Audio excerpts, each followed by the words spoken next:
அப்போ இந்த டைரக்டர் வந்துட்டு இது அவளை மாதிரி இருக்கே, அவதானா, அவ எப்படி காருக்குள்ள அப்படின்ற மாதிரி யோசிச்சுட்டு இவங்க 2 பேத்துக்குள்ள ஏதோ ஒரு ரிலேஷன்ஷிப்னு நினச்சிட்றான், தப்பான ரிலேஷன்ஷிப்னு நினச்சிட்றான். ஹீரோயினுக்கு வேலை போச்சுன்னு தெரியும்ல, அதனால ஹீரோ வந்துட்டு உனக்கு வேலை போட்டு ஹெல்ப் பண்ணி தட்டுமா அப்படின்ற மாதிரி கேட்டுட்டு இருக்கான். அதை இன்டெரக்டாக சொல்கிறான். ஆனால் அவன் வந்துட்டு அதெல்லாம் ஒன்றும் அவசியம் இல்லை, நானே என் வேலையை பார்த்துக்கிறேன், எனக்கு வேலை எடுத்துகிட்டு தெரியும் அப்படின்னு சொல்லிட்டு இந்த இடத்துல காரை ட்ராப் பண்ணுறேன், நான் இறங்கிடுறேன் அப்படின்னு சொல்லி ஓவர் கோட்டோட கிளம்பிடுவான். அப்போ செக்ரட்டரி சொல்கிறான், மேடம் உங்கள் ஓவர் கோட்டை கொண்டுட்டு போயிட்டாங்களே, உங்களுக்கு ஒன்று வாங்க வேண்டியதாக இருக்கும், ஏன்னா நம்ம இம்பார்ட்டண்டான மீட்டிங்க்கு போகிறோம் அப்படின்னு சொல்லிட்டு இருக்கான்.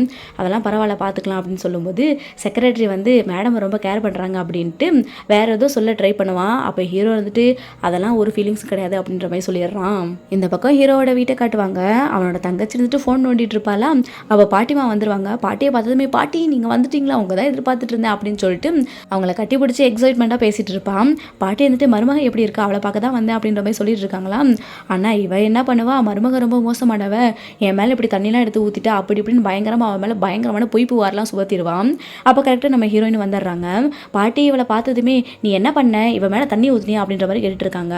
அப்போ அவள் சொல்கிற அவள் தான் என் மேலே தண்ணி ஊற்றினா, அதுக்கு தான் நான் பதிலுக்கு அப்படி பண்ணேன் அப்படின்னு சொல்லும்போது அதை வந்து இல்லவே இல்லைன்னு சொல்லிட்டு இவ சாதிப்பான். பத்தாத்துக்கு அந்த வேலைக்காரங்க கிட்ட பாட்டி கேட்பாங்களா, அப்போ வேலைக்காரங்களும் வந்து அந்த தங்கச்சிக்கு சப்போர்ட் பண்ணிடுவாங்க. நம்ம ஹீரோயின் வந்து கெட்டவளாக அங்கே நின்றுட்டு இருப்பான். அவள் பாட்டி சொல்லுவாங்க, நீ இப்படி தப்பு பண்ணிட்டு என்கிட்ட ஏற்று வேற பேசுறியா, பொய் வேற சொல்றியா அப்படின்னு சொல்லிட்டு உன்னோட ஃபேமிலி லாபடி தண்டிக்கிறேன் அப்படின்னு சொல்லி இம்போசிஷன் எழுத சொல்லிடுவாங்க. நம்ம ஹீரோயின் வந்து எவ்வளோ சொல்ல முயற்சி பண்ணியும் அவங்க வந்து அவ சொல்கிறத நம்புவாங்க.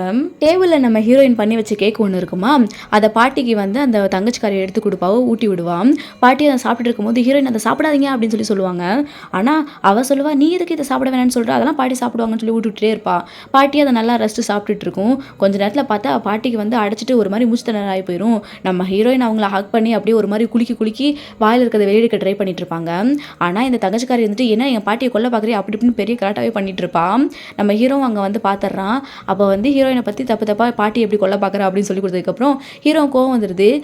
நீ பாட்டியை விடு, அவங்ககிட்டயும் போய் இப்படி ரூடாக நடந்துகிட்டு இருக்க, சொல்கிறது கேள்வி விடு அப்படிம்பா. ஆனால் இவன் பேச அவள் கேட்கவே மாட்டா, அவள் பண்ணுறதா பண்ணிட்டு இருப்பா, விடவே மாட்டா, நல்லா குலுக்கி விட்டுருவான். கொஞ்ச நேரத்தில் பார்த்தா பாட்டியோட வாயிலேருந்து அந்த இது கீழே வந்து விழுந்துருமா. அப்புறம் பாட்டி ரிலாக்ஸ் ஆகிடுறாங்க. ஆனால் அதை கவனிக்காத ஹீரோ வந்துட்டு ஹீரோயின் கழுத்தை பிடிச்சி நெருக்க போகிறான். சொன்னால் கேட்க மாட்டேன் அப்படின்னு அவளை பிடிச்சி அந்த பக்கம் தள்ளி விட்டுட்டு பாட்டியை உட்கார வச்சுட்டு இருக்கான். நம்ம ஹீரோயின் அந்த பக்கம் போய் விழுந்துடுறா. அவள் கையில் வேற அடிபட்டுறது. அதெல்லாம் அவன் நோட்டீஸ் பண்ணியிருக்கவே மாட்டான். பாட்டி இருந்துட்டு ஒன்றும் இல்லை விடு, ஆக்சுவலாக அவனை காப்பாற்றா இருக்கா அப்படின்னு சொல்லிட்டு இருக்காங்க. இப்படி கேட்கல இருந்த பின்னாடி என் வாயில் போய் அடைச்சிக்கிட்டு ரொம்ப பிரச்சனை பண்ணிட்டு அவனை காப்பாற்றிட்டா அப்படின்னு சொல்லிட்டு இருக்காங்க. நம்ம ஹீரோயின் டக்குன்னு எழுந்திரிச்சு வந்து அப்படியே கையும் பிடிச்சிக்கிட்டு, ஆனாலும் பாட்டியை நீ ஹாஸ்பிட்டலில் காட்டுறது தான் நல்லது, அதான் உங்களுக்கு சரியாக இருக்கும் அப்படின்னு சொல்லிட்டு நிதானமாக சொல்லிட்டு அவள் பாட்டுக்கு மேலே போயிடுறான். நம்ம ஹீரோ அப்படியே ஹீரோயினே பார்த்துட்டு இருப்பான், தப்பு பண்ணிட்டோமோ அப்படின்ற மாதிரி. அப்புறம் பாட்டி ஹீரோயிட்ட சொல்லிட்டு இருக்காங்க, எப்பா எங்கேருந்து இவளை பிடிச்ச, ரொம்ப நல்ல பொண்ணாக இருக்காளே அப்படின்னு சொல்கிறாங்க. ஏன் பாட்டிமா உங்கள் உயிரை காப்பாற்றினதுக்காக அப்படி சொல்கிறீங்க அப்படின்னு சொல்லி அவன் கேட்குறான். அப்படிலாம் கிடையாது, அவள் ரொம்ப நிதானமான பொண்ணாக இருக்கா, இங்கே பாரு உன் தங்கச்சி அவள் மேலே ஏதோ பழிய போட்டா போல இருக்கு, ஆனால் நான் அவளை தண்டித்தேன், அவள் வந்து என்னை மேலே கோவமே படலை, என்னை காப்பாற்றா இருக்கா, அவள் வந்து அழுகலை, ஆர்ப்பாட்டம் பண்ணலை, நிதானமாக எல்லாத்தையும் ப்ரூஃப் பண்ணணும்னு நினைக்கிறா, அது மட்டும் இல்லாமல் எனக்கு ஹெல்ப் பண்ணியிருக்கிறா, அவகிட்ட நிறையா நல்ல குவாலிட்டிஸ் இருக்குது, பொறுமையாக இருக்கா, இந்த மாதிரி பொண்ணு தான் உனக்கு தேவை, தைரியமாக இருக்கா, ஸ்மார்ட்டாக இருக்கா, இதுதான் பர்ஃபெக்ட் மேட்ச் அப்படின்ற மாதிரி சொல்லிட்டு இருப்பாங்க.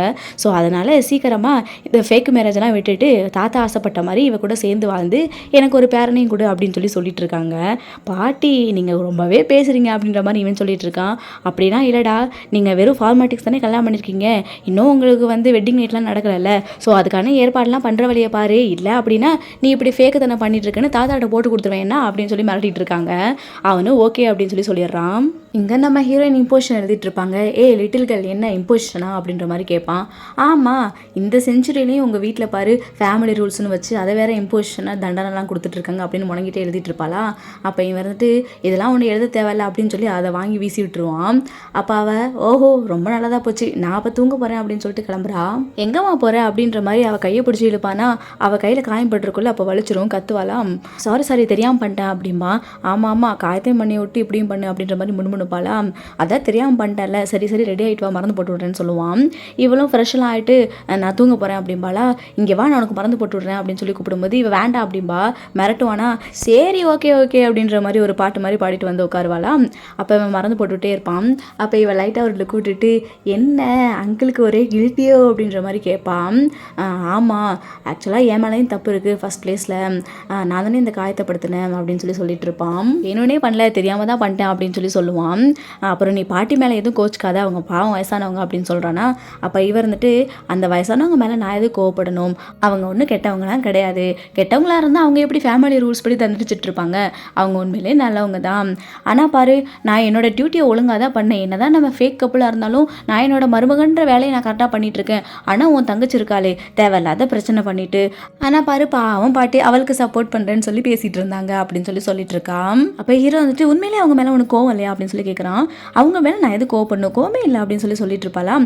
அப்போ ஹீரோ நினைக்கிறான், பாட்டி சொன்ன மாதிரி உண்மையிலே இவ ரொம்ப கைண்ட் ஆர்ட் தான், ரொம்ப நல்ல பொண்ணாக இருக்காளே, அவ்வளோ ஒன்றும் ரவுடிலாம் கிடையாது, அழகாக வேற இருக்கா அப்படின்னு சொல்லி இவளை பார்த்து அப்படியே ரசிச்சுட்டே உட்காந்துருப்பான். ஆல்மோஸ்ட் இவன் மருந்தும் போட்டு முடிச்சிருப்பான். இவன் கிளம்புறேன்னு எந்திரிப்பாளா, எங்கம்மா கிளம்புற அப்படின்ற மாதிரி ஹீரோயின் அப்படியே அல்லாக்கத்தையும் கொண்டு போய் பெட்டில் வீசுறான். என்ன பண்ணிட்டு இருக்கா அப்படின்ற மாதிரி அவள் கேட்டுட்டு இருப்பா. நான் என்ன பண்ணிட்டு இருக்கேனா, நான் ஆல்ரெடி உங்ககிட்ட சொன்னால என்கிட்ட வம்பு வச்சுக்காத, நீ இப்போ பாரு உனக்கு பனிஷ்மெண்ட் அப்படின்னு சொல்லிட்டு வேகமாக ஓவர் கோட்லாம் கழட்டி போட்டு டையெல்லாம் கழட்டி ஷர்ட் பட்டெல்லாம் கழட்டி விட்டுட்டு இருப்பான். இவ வந்துட்டு பொறுமையாரு, நீ ஆல்ரெடி சொல்லியிருக்க என் மேலே இன்ட்ரெஸ்ட் இல்லைன்னு சொல்லியிருக்கேன், நான் உன் டைப் இல்லைன்னு சொல்லியிருக்கேன், எதையும் யோசிச்சு பண்ணு அப்படின்னு சொல்லிட்டே இருப்பான். ஆனால் அவன் எதையுமே கேட்குற மாதிரி இருக்காது, இல்லாத வேலை தானே பண்ணிட்டு இருப்பான். அவள் பயந்து போயிடுவான். அப்போ தான் இருந்துட்டு ஏய் அமைதியாக இரு, பாட்டி வெளியே வந்து பார்த்துட்டு இருக்காங்க அப்படின்ற மாதிரி சொல்லுவான். ஓ அதனால தான் இப்படி பண்ணுறியா, நான் உனக்கு ஹெல்ப் பண்ணட்டுமா, சவுண்ட் வேணா தரட்டா அப்படின்ற மாதிரி சொல்லுவாளா. ஓ உன்னால் அது முடியுமா, பண்ணு அப்படின்னு சொல்லிடுவான். உடனே இவர் வந்துட்டு சேயோ அப்படின்னு சொல்லி கத்திட்டு இருப்பான். அதாவது கமான் நம்மலாம் சொல்லுவாளா அந்த மாதிரி கத்திட்டு இருப்பாளா. ஹீரோ வந்துட்டு அடி பாவி நல்லா பண்ணுறேன்னு சொல்லி வாயை பூத்திட்டு இருப்பான். குசுன்னு இவங்க பேசிகிட்டு இருப்பாங்க. இதெல்லாம் தூரத்துலேருந்து பாட்டி பார்த்துட்டு இருக்கோம். ஒரு வழியாக 2 பேரும் ஒன்று சேர்ந்துட்டாங்க அப்படின்ற சந்தோஷத்தில் அது கிளம்பிடும். இவர் வந்துட்டு பாட்டி போயிட்டாங்க அப்படின்னு சொல்லிட்டு இருப்பான். அதுக்கப்புறம் நம்ம ஹீரோ நார்மல் ஆகிட்டு இருப்பான். ஹீரோயின் வந்துட்டு சரியான ஆள் தான் நீனு அப்படின்னு சொல்லிட்டு, என்ன தான் உனக்கு இவ்வளோ வயசானாலும் பாடியெல்லாம் சூப்பராக வச்சுருக்கே அப்படின்னு சொல்லி அவனை பார்த்து கமெண்ட் பண்ணிட்டு இருப்பாளா. அப்போ ஹீரோ வந்துட்டு நீ அழகில் வாங்கிட்டேன்னு சொல்லு அப்படின்னு சொல்கிறானா. அதுக்கு இவ என்னதான் உனக்கு சூப்பராக பாடிலாம் இருந்தாலும் நீ ஒன்று ஏன் டைப் இல்லை அப்படின்ற மாதிரி சொல்லிட்டு இருப்பான்.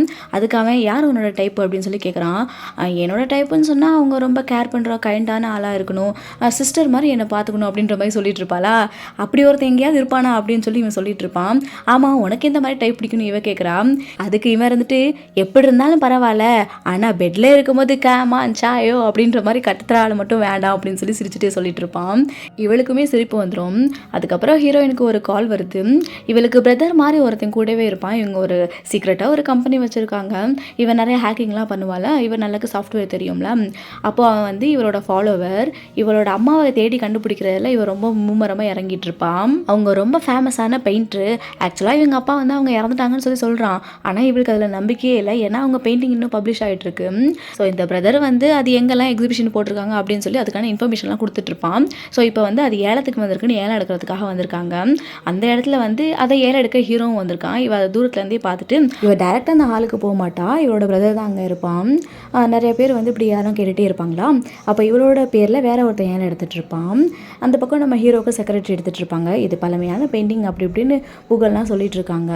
நம்ம ஹீரோயின் தான் அதை எப்படியாவது வாங்கணும் அப்படின்னு சொல்லி பேசிகிட்டு இருப்பான். ஆனால் அவகிட்ட அந்தளவுக்கு பணம் இருக்காது, அவளோட பர்சனல் மணியை யூஸ் பண்ணி எடுக்கலான்னு பார்த்துட்டு இருப்பான். நிறையா பேர் கேட்குற ஏலத்தை விட நம்ம ஹீரோ அதிகமாகவே கேட்டுட்டு இருப்பானா. அப்போ ஹீரோயின் அதுக்கு போட்டி போட்டு வாங்கி கேட்டுட்டு இருப்பான். அப்போ நிறைய பேர் யாரா அது அப்படின்னு சொல்லிட்டு நம்ம ஹீரோயின் பேரை சொல்லி பார்த்துட்டு இருப்பாங்க. அவள் கேபின்லேயே இருக்காளா, நம்ம ஹீரோக்கு வேற யாரா அந்த பொண்ணு அப்படின்ற மாதிரி யோசிச்சுட்டு இருப்பான். ஏன்னா இந்த அளவுக்கு ப்ரைஸ் போட்டி போடுறாங்களே அப்படின்னு சொல்லிட்டு கடைசியில் ஹீரோயின் வந்து கிவ் அப் பண்ணிடுவான்.